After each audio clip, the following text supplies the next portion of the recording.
ole thlir tu te in zawa in che bai ka lo buk le evek chewa hei hu in pathian ni chawhma inkhawm khanin zai ro pui deuh mai ngai thlak le ania Rebeck F.Lallawmzuali venglai unit bazar bialami kha moi tak mai le ro pui tak mai na ron zaya pat petu kha kan thechak hlom hle a anon focus chiang lo bok nen khan hei hetak ron da hi ni a Lalruatfeli ti khani a chuan lunglei nula sang chal nula khani a ni po hi zai thiam em mai ni chuan pat po moi takin ron pe a in sha chak em vain ka ron da langa chuan hei Rebeck a Lalruatfeli a hming puila ni chia zui chuan kan lo enang chuan lai idol ani mek bok ti kha kan soitelenge Rebeck F.Lallawmzuali hi mo tu na zai tur hi kan lo shedon nya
Vậy chú muốn na cái về thầy lâu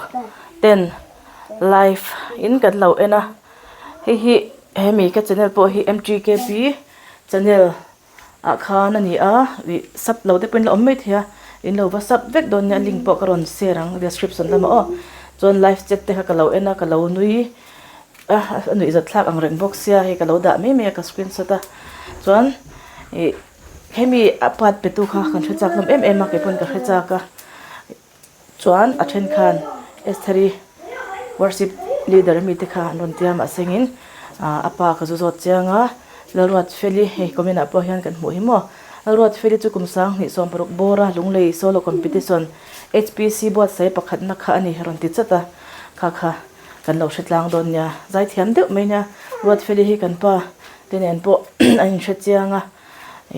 zai thiam deuh mai nya zai nung the em boka rongbol te pona chuak fo ni te kan soi te lange lamoi taka moi le nung taka satu